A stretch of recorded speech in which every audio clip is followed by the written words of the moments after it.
Educational channel D.el.ed Assamole আপোনাক সকলোকে স্বাগতম জনাইছো Please subscribe the channel and press the bell icon to never miss a video from D.el.ed Assam নমস্কাৰ আজিৰ ভিডিঅ'ত আমি আলোচনা কৰিম 7 জানুৱাৰীৰ 10টা ইম্পৰ্টেন্ট কাৰেন্ট এফেয়াৰ্স যদি আপোনালোকে এতিয়াও আগৰ ভিডিঅ'সমূহ চোৱা নাই তেনেহলে লিংক ডেসক্ৰিপচন বক্সত দিয়া আছে তাত গৈ আপোনালোকে চাব পাৰিব নাইবা ওপৰত থকা আই বটনটো প্ৰেছ কৰি আপোনালোকে সেই ভিডিঅ'সমূহ চাব পাৰিব আৰু এই কাৰেন্ট এফেয়াৰ্সসমূহৰ PDF ফাইল আপোনালোকে ডাউনলোড কৰিব পাৰিব লিংক ডেসক্ৰিপচন বক্সত দিয়া আছে তে আৰম্ভ কৰিছো আজিৰ কাৰেন্ট এফেয়াৰ্সসমূহ প্ৰথম প্ৰশ্নটো লৈছো who is the first chief justice of Telangana high court Telangana high কোৰ্টৰ বাবে ৰিসেন্টলি মুখ্য ন্যায়াধীশ নিয়োগ কৰা হৈছে তেখেতৰ নাম কি অপচন কেইটা হল Pramod Kumar Singh B. Radhakrishnan, Binod Kumar Yadav, and none of the above. So here Hutto Uttar to have option number B. Radhakrishnan. Next question. In which state Petroleum and Natural Gas Minister Dharmendra Pradhan launched the Ujala sanitary napkins? Recently, Petroleum and Prakritik Gas Mantri Dharmendra Pradhane Ujala sanitary napkin namar eta scheme launch korise. Kunkhon rajyor babe teo ei scheme to launch korise. Option ase Assam, Manipur, Orissa and Kerala. Hutto Uttar to have option number C. Orissa. এতিয়া আছে question number 3 লৈ recently which two countries had quit the United Nations Educational, Scientific and Cultural Organization সমুখে UNESCO ইয়াত হুদিছে কোন দুখন দেশে সংযুক্ত ৰাষ্ট্ৰ শৈক্ষিক বৈজ্ঞানিক আৰু সাংস্কৃতিক সংগঠন ত্যাগ কৰিছে অপচনত আছে India and China USA and Israel Brazil and Japan and none of the above ইয়াৰ শুদ্ধ উত্তৰটো হ'ব USA and Israel so USA and ইজৰাইলে UNESCO ত্যাগ কৰিছে এতিয়া আছে question number 4 লৈ which cyclonic storm is now over the Andaman and Nicobar Island বৰ্তমান সময়ত আন্দামান আৰু নিকোবৰ আইল্যান্ড আৰু তাৰ নিকটৱৰ্তী ঠাইসমূহত প্ৰবল ধুমুহা আগুৰি ধৰিছে আৰু এই ধুমুহাবিধৰ নাম কি ইয়াত অপচনত আছে পাবুক নীলোফাৰ নাৰ্গিছ এণ্ড ফাইলিন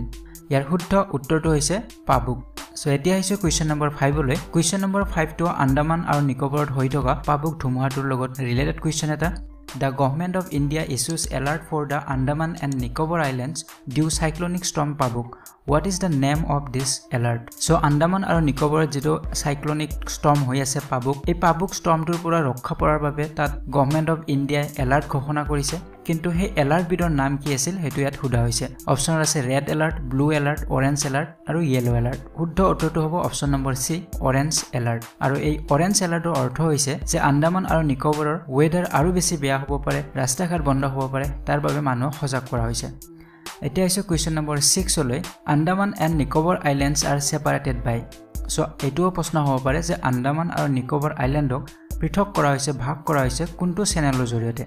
অপচন আছে 9 degree channel 10 degree channel 13 degree channel and 20 degree channel শুদ্ধ উত্তৰটো হ'ব option number B 10 degree channel এতিয়া আছে question number 7 লৈ what is the range of rocket A100 indigenously developed by Pakistan so Pakistane eta rocket develop korise aru he rocket to naam hoise A100 yat hudise je rocket A100 or range kiman duroloike ei rocket to jabo pare optionot ase 100 km 200 km 250 km and 300 km so yar huddho uttor to hobo option number A 100 km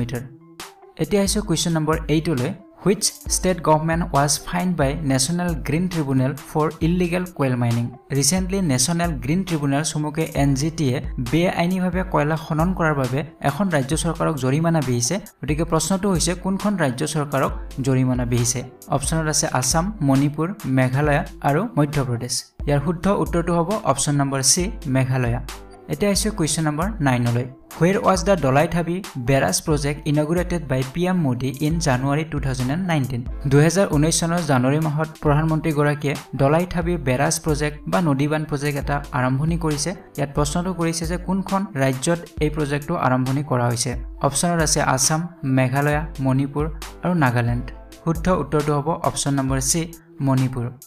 এতিয়া আছে আজিৰ সিৰিজটোৰ শেষৰটি প্ৰশ্ন question number 10 লৈ From when it will be mandatory for food businesses to stop packaging food articles in recycled plastics and newspapers? যিসকলে খাদ্য বস্তুৰ ব্যৱসায় কৰে তেওঁলোকে সাধাৰণতে দেখা যায় যে প্লাষ্টিক পেপাৰ বা নিউজপেপাৰে বস্তুবিলাক বান্ধি দিয়ে কিন্তু ৰিসাইকেল প্লাষ্টিক বা নিউজপেপাৰে তেওঁলোকে আৰু পেকেজিং কৰিব নোৱাৰিব আৰু এটো বাধ্যতামূলক কৰা হ'ব প্ৰশ্নৰ সুধিছে যে কেতিয়াৰ পৰা বাধ্যতামূলক হ'ব 1st January 2019 1st February 2019 1st March 2019 and 1st July 2019 ইয়াৰ শুদ্ধ উত্তৰটো হ'ব 1 জুলাই 2019 সো 2019 চনৰ 1 জুলাইৰ পৰা এটো বাধ্যতামূলক হ'ব আৰু কোনো খাদ্যবস্তু বিক্ৰেতাই ৰিসাইকেল প্লাষ্টিক বা নিউজপেপাৰৰে খাদ্যবস্তু পেকেজিং কৰিব নোৱাৰিব